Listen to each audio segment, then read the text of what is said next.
Hello guys, welcome back to my channel. Ça fait très longtemps que j'ai pas tourné de vidéo Utopia et je voulais vraiment recommencer sur des sujets vraiment qui vont englober en gros ma personnalité.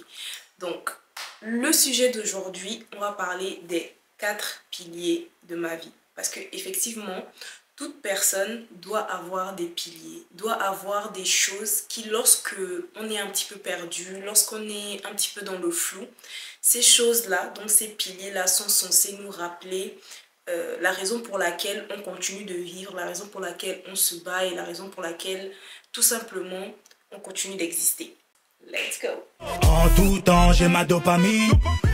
So, basically guys, le premier pilier, je ne cesserai de le dire et je le dis tout le temps, c'est vraiment Dieu. J'ai été élevée dans une famille chrétienne, donc vous connaissez, c'est tu connais Dieu, tu vas à l'église tous les dimanches avec la famille, tu pries avant de manger, tout ça. Mais c'est pas forcément quelque chose, j'avais pas forcément de relation avec ce Dieu-là, jusqu'à ce que j'ai eu ma petite période de, on va dire ma petite période de dépression, donc en 2017. Et après ça, je suis venue en France et c'est à ce moment-là que j'ai véritablement fait ma rencontre avec Dieu. Et comment vous dire qu'à cette période-là, j'étais totalement égarée, j'étais totalement perdue, je ne savais pas du tout qui j'étais. Mais vraiment, il y a eu un avant et un après. En fait, avant cette rencontre avec le Seigneur, je ne savais vraiment pas qui j'étais. En fait, je ne savais vraiment pas ce que j'allais faire de ma vie. Je ne savais pas à quoi rimait ma vie. Je ne savais pas quel était le but de ma vie. Et vraiment, pour vous dire, lorsque le Seigneur s'est révélé à moi, il a vraiment été celui qui a répondu à toutes les questions que j'avais. Et pour vous dire, j'avais énormément de questions.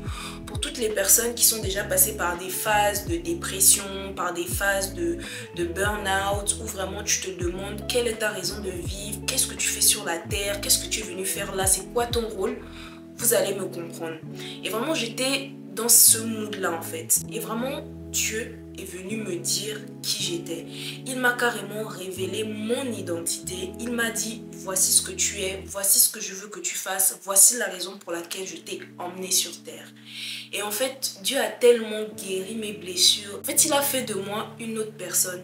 Avant lui, il y avait une Maïté et après lui, il y a eu une Maïté. Parce que comment vous dire que dès le moment où j'ai rencontré le Seigneur, c'est à partir de là où tous mes rêves ont commencé à se réaliser. La vérité, c'est que, bon, je vais m'arrêter là pour là parce que vous allez comprendre la suite dans les prochains points. Donc vraiment, le premier pilier de ma vie, c'est Dieu. C'est mon tout en fait. Je ne peux pas vivre sans lui. Pour moi, c'est un père, c'est un ami, c'est un professeur, c'est un précepteur. En fait, il a eu tous ses rôles dans ma vie. Voici pourquoi il est le centre. Non seulement il est le pilier numéro 1, mais il est le pilier qui soutient les 3 autres piliers. Parce que je vous ai dit qu'il y en avait 4. Donc voici mon premier pilier. Maintenant, on va passer à mon deuxième pilier, qui est la connaissance de soi et de son identité. Je vous promets que connaître qui on est, c'est quelque chose de très important. Les gens minimisent l'impact de la connaissance de soi, mais c'est quelque chose qui est primordial en fait pour pouvoir accomplir votre mission sur Terre. Parce que tant que tu ne sais pas qui tu es, en fait, tu ne peux pas réellement savoir ce que tu es amené à faire sur Terre. Parce que ta mission dépend de qui tu es, comme qui tu es dépend de ta mission aussi. En fait, tout coïncide, tout coordonne. Et quand je vous disais que Dieu est le pilier des 3 autres piliers, c'est tout simplement parce que c'est quand j'ai commencé à faire rentrer le Seigneur dans ma vie, quand le Seigneur est rentré dans ma vie, c'est à ce moment que j'ai commencé à savoir qui je suis. Et quand je vous parle de mon identité, je ne vous parle pas de connaître son nom, de connaître ma nationalité, non. Ça, effectivement, c'est une partie de la connaissance de soi, mais je parle d'un aspect beaucoup plus profond. Vous savez qu'on est corps, âme et esprit. Et en fait, la connaissance de soi, c'est vraiment connaître ton essence, connaître la personne que tu es au fond de toi, en fait, l'être que Dieu a créé. Tu vois, c'est connaître ce qui est véritablement en toi. Aujourd'hui, je connais ma valeur. Je sais que je suis un être important. Et là, je parle vraiment pas du côté des hommes. Parce que au fur et à mesure que vous allez évoluer dans la vie, vous allez apprendre. Et la vie même va vous apprendre que rien ne sert de mettre sa confiance en l'homme. En fait, la société, le monde, les gens vont vous donner une certaine valeur, vont vous donner une certaine identité. Mais cette identité-là n'est pas forcément la vôtre. Et votre réelle identité, il n'y a que votre créateur qui peut vous la donner. Au moment où la société vous prête une identité qui n'est pas la vôtre, ce qui a été mon cas, moi personnellement on m'a traité de tout, que ce soit prostituée, que ce soit fille facile, que ce soit voilà, en fait on vous donne une identité qui n'est pas la vôtre. Les hommes vous prêtent cette identité là, ils se basent sur quoi? Ils se basent sur votre physique, ils se basent, en fait je ne sais pas, sur leurs propres pensées, sur peut-être ce que vous leur reflétez mais que vous n'êtes pas véritablement. Et en fait quand les hommes vous prêtent ce genre on va dire ce genre de statut, si vous ne savez pas qui vous êtes et si ce n'est pas ancré en vous, vous risqueriez de vous perdre. Parce que au lieu de prendre ce que le Seigneur dit sur vous, donc vous êtes une personne de valeur, vous allez tout simplement prendre l'identité que les hommes vous donnent. Sauf qu'un homme n'est pas à même à donner ou même à se prononcer en fait sur l'identité de quelqu'un. Vous voyez ce que je veux dire? Voici pourquoi c'est important de savoir qui vous êtes. Parce que quand on va venir vous donner une identité qui n'est pas du tout la vôtre, qui est erronée ou qui est totalement contraire à ce que vous êtes réellement, vous pourrez en fait faire la différence entre ce que vous êtes et ce que vous n'êtes pas. Parce que laissez-moi vous dire que lorsque le monde se met à vous traiter de tout et de n'importe quoi, en fait, croyez-moi que si vous n'avez vraiment pas ce pilier-là, la connaissance de vous-même, et surtout si vous n'avez pas Dieu pour vous rappeler que non, vous n'êtes pas ce que les hommes disent, vous allez vraiment vous perdre. Et le but de ça, c'est de vous faire quoi? C'est de vous faire louper votre destinée en fait. C'est de vous faire passer à côté de ce que vous êtes réellement censé faire. Parce que vous savez, beaucoup de gens aujourd'hui vivent dans une fausse identité. Ils vivent dans une identité qui n'est pas du tout la leur, mais qui est l'identité que la société leur a donnée. Exemple, tu es né pauvre, les gens t'appellent pauvre. Et donc toi, tu crois que ton identité, c'est pauvre. Sauf que, si tu regardes bien à la genèse de la chose, le Seigneur te montre que toi, tu es appelé à devenir une personne riche. Et que ce n'est pas parce que matériellement, tu es pauvre, que ça veut dire qu'en réalité, tu l'es. Vous voyez ce que je veux dire? C'est très important d'avoir ce pilier, de savoir qui on est. Donc ça, c'était mon deuxième pilier. Guys, franchement, je dois vous dire un truc, c'est que ça me touche tellement de faire cette vidéo parce que c'est trop moi, c'est trop... Vraiment, je donne ce que je suis. Je sais pas si vous le remarquez, I'm a little bit stressed because c'est très profond ce que je vous dis et que ça me touche. Et franchement, j'espère que vous saurez capter ce que vous devez capter dans cette histoire. Bref, on passe à la troisième chose. Donc le troisième pilier de ma vie, c'est mon histoire, c'est mon témoignage. Et je vais vous expliquer pourquoi.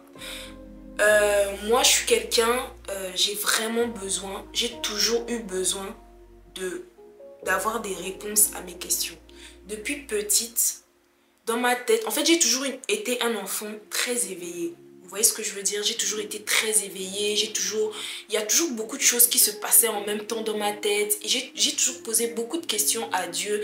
C'est vrai que avant de connaître le Seigneur, je savais quand même qui était Dieu, je savais quand même qui était Jésus. Parfois ça m'arrivait de parler à Dieu, mais c'est pas la même chose que maintenant. Mais je savais quand même qu'il y avait un lien hyper fort. Je savais que quand quelque chose se passe, exemple, quand je faisais une bêtise, pour la petite anecdote, quand je faisais une bêtise avant, ce que je faisais c'est que j'allais prier et je demandais à Dieu que Seigneur, fais que ma grand-mère ne se fâche pas, fais qu'elle ne se fâche pas, fais qu'elle ne vienne pas me gronder, bref, je me confiais vraiment à lui et j'avais vraiment espoir que ma grand-mère ne vienne pas me gronder. Donc parfois ça marchait, parfois aussi voilà, ça ne marchait pas. Mais bon, enfin pour vous dire que mon troisième pilier, bah, c'est mon histoire. Parce que mon histoire c'est moi, mon histoire c'est mon témoignage. Et quand je parle de mon histoire, je parle de mon passé, de mon présent et de mon futur. Pourquoi? Parce que je ne dissocie en aucun cas mon histoire de moi. Et c'est mon pilier. Pourquoi? Parce que lorsque je me perds, lorsque à des moments ça m'arrive, hein, comme tout le monde, j'ai envie d'envoyer la vie bouler, j'ai envie de tout abandonner, j'ai envie de tout laisser tomber. Et en fait, quand je me rappelle de mon histoire, je me rappelle de qui je suis, je me rappelle du témoignage en fait que j'ai, par où je suis passée, tout ce que j'ai vécu, donc tout ce qui forme mon histoire, ça me rappelle que je ne peux pas abandonner en fait. Ça me rappelle que en fait, tu es là pour quelque chose, Maïté. Tu peux tout simplement pas abandonner parce que l'histoire que tu as, la personne que tu es. Et il faut savoir que moi, je pose énormément de questions à Dieu sur mon histoire, sur ma vie. Je pose la question à Dieu que Seigneur, pourquoi tu m'as donné les parents que tu m'as donnés? Seigneur, pourquoi ma mère est ma mère? Pourquoi mes frères sont mes frères? En fait, ma vie m'intéresse vraiment, c'est-à-dire mon histoire, la personne que je suis, mon essence, la raison pour laquelle Dieu m'a envoyé dans cette famille, la raison pour laquelle Dieu m'a envoyé dans tel ou tel endroit. C'est des choses qui m'importent en fait. Et tellement le Seigneur sait que ça m'importe qu'il prend vraiment le temps de m'expliquer petit à petit, au fur et à mesure que le temps passe, mon histoire, donc mon passé. Pourquoi est-ce que j'ai vécu en Égypte? Pourquoi est-ce que c'est ma grand-mère qui m'a élevée? Pourquoi est-ce que j'ai pas forcément vécu au Gabon? Pourquoi est-ce que je suis beaucoup plus proche de telle ou telle personne? Pourquoi je suis comme ci? Pourquoi je suis comme ça? En fait, tout ça, ça fait partie de moi. Et mon histoire représente mon pilier parce que mon histoire, c'est moi en fait. Limite, j'ai l'impression que je suis en train de vous gronder. Mais en fait, non, pas du tout. C'est juste que vraiment, c'est un sujet qui me touche, mais énormément. Et tout ça pour vous faire comprendre que la connaissance de soi, ça match avec le fait de connaître son histoire. Il faut vraiment savoir d'où vous venez, quelle est votre essence, pourquoi vous êtes vous, genre, c'est quoi votre histoire, autant spirituellement, autant naturellement. Jusqu'aujourd'hui, je demande toujours à Dieu que pourquoi je suis gabonaise. Mais je ne le sais toujours pas en fait. Il m'a toujours pas dit. Mais c'est quelque chose que je continue de demander. Et même pour vous dire, soyez curieux, demandez à Dieu c'est quoi votre histoire. Intéressez-vous à vous en fait. Vous voyez? Parce que votre pilier, vous devez savoir qui vous êtes. Tout simplement. Donc ça c'est pour le troisième pilier. Alors, le quatrième pilier, mais c'est pas des moindres. Franchement, c'est quelque chose de très important. C'est moi. En fait, mon quatrième pilier, ce sont mes rêves. Vous voyez? Parce que moi, je ne fais aucune distinction entre moi et mes rêves. C'est-à-dire, quand je parle de mes rêves, en fait, c'est tout ce que je veux accomplir, tout ce que je suis destinée à faire dans cette vie, tout ce que je vais créer, tout ce qui représente le fruit de mes entrailles. Moi, Maïté Billet, je vis pour mes rêves. C'est-à-dire que sans mes rêves, je n'existe pas. Il faut savoir que depuis que je suis toute petite, je suis une grosse rêveuse. Et le Seigneur m'a toujours donné cette capacité de rêver. Et quand je vous dis de rêver, c'est vraiment rêver que je veux faire ci, je veux faire ça, je veux faire ci. Si aujourd'hui je suis une femme autant ambitieuse, si aujourd'hui je réalise tellement de choses, si aujourd'hui, même avec le peu que je fais, je sais que ça a de l'impact, c'est tout simplement parce que mes rêves, c'est moi en fait. Moi j'ai toujours dit ça. Et je l'ai toujours dit à toutes les personnes qui sont proches de moi, vraiment, toutes les personnes qui font partie de mon cercle restreint, vous diront que si tu veux tuer Maïté, enlève-lui ses rêves. Franchement, les rêves que Dieu a mis en moi sont tellement, en fait, c'est tellement imprégné en moi. Et c'est pour ça que je vous disais que il faut vous connaître. Il faut vous connaître. Moi, Dieu m'a créé de telle sorte à ce que je ne vis que pour mes rêves, en fait. Tout ce que je fais, c'est que ça me fait vibrer en fait. Tout ça, faire des vidéos sur YouTube, organiser des événements, être une femme qui impacte, comment dire, transformer la vie des femmes, transformer la vie des nations. Franchement, c'est quelque chose qui me touche parce que ça fait partie de moi. Ce sont les rêves que Dieu a mis en moi. C'est-à-dire qu'il faut savoir que avant, la Bible dit que avant que je ne te forme dans le ventre de ta mère, je te connaissais.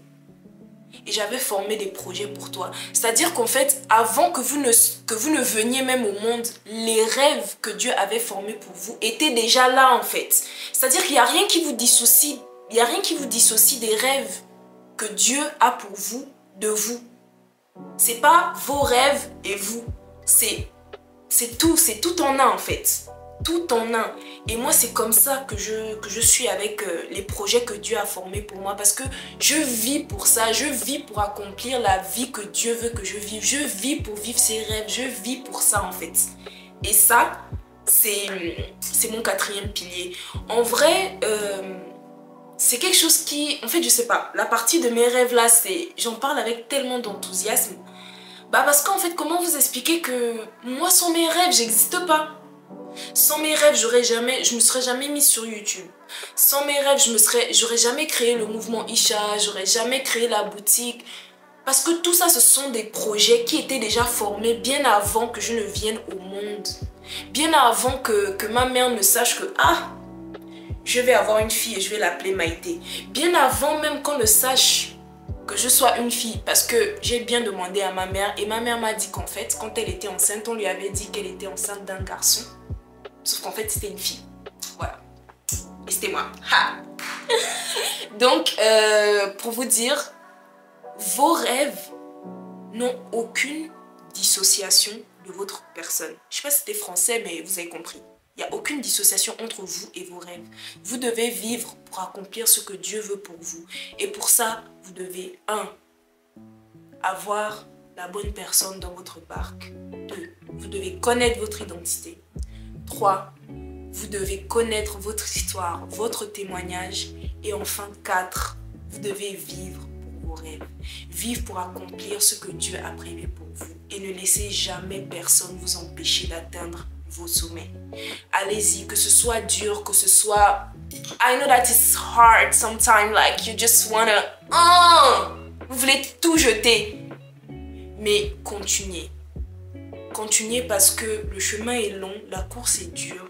Mais ce sont les plus endurants qui auront la couronne. So guys, this is the end of the video. Thank you for watching. Vous pouvez mettre un petit pouce, vous pouvez laisser un commentaire. Thank you. Et puis on se revoit dans un prochain épisode. Bisous. En tout temps, j'ai ma dopamine. Son amour est doux comme nous.